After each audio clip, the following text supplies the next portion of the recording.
Alright, so there are billions of tutorials teaching you how to draw lips, and when I look at it, I'm like, there is something missing. Where is the juiciness? Okay, so whether you're a beginner artist or a pro, if there is no juiciness on the lips, your drawing would suck. That is because the essence of drawing lips is to make it juicy. Step 1, draw a line. Okay, so in order to learn how to draw juicy lips, we would obviously need to learn the fundamentals. Just to make it easier for you guys, just divide the lips into these basic shapes and imagine that these shapes are 3D. From there, you can basically draw the lips in any angle. All you need are these shapes, and probably like at least 2 brain cells. You need that. Now this is the hard part, coloring. Like I just told you guys a while ago, we need to make the lips juicy. It doesn't matter whether you draw anime or realistic. You see this anime character right here? Look at that. It's a freaking line, but it still somehow looks juicy. So it doesn't matter what style you have. If there's a will, there's a way to make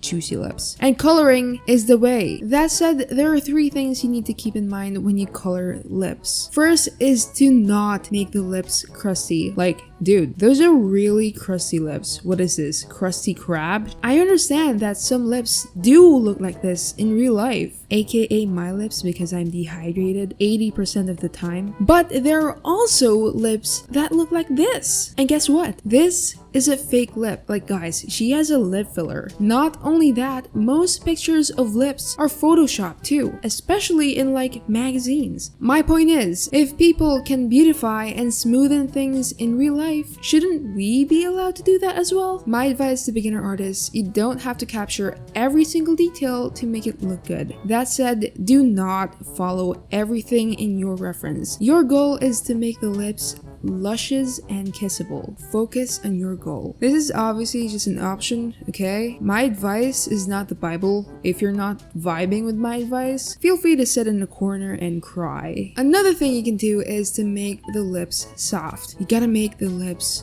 kissable, okay? So do not make it stiff like this. Do not make it hard around the edges. What you can do is to basically alternate between soft and hard and soft again, and so on. These are the parts that are usually hard, and these are the soft parts. Do not forget to add the drop shadow, which is directly underneath the lips. The last thing is the highlight. This is the ultimate way to make the lip juicy. Like literally, this is a secret. You can turn this lip into a juicy lip with only a highlight. Legit, like we just colored this lip, right? And there are these complicated shadows. But what matters the most is this juicy highlight right here. Okay, now we'll have the finishing touches. I use the airbrush to basically smoothen everything. It doesn't matter how many times I spend stroking and adding details. What matters is that the final result doesn't look too crusty. So I'm just softening everything using the airbrush. Okay, last but not the least, you obviously need to practice. Once you keep in mind this one simple rule that the lips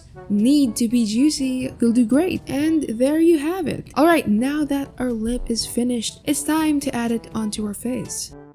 Click on this video right here if you want to learn how to draw more juicy stuff. Stay cool!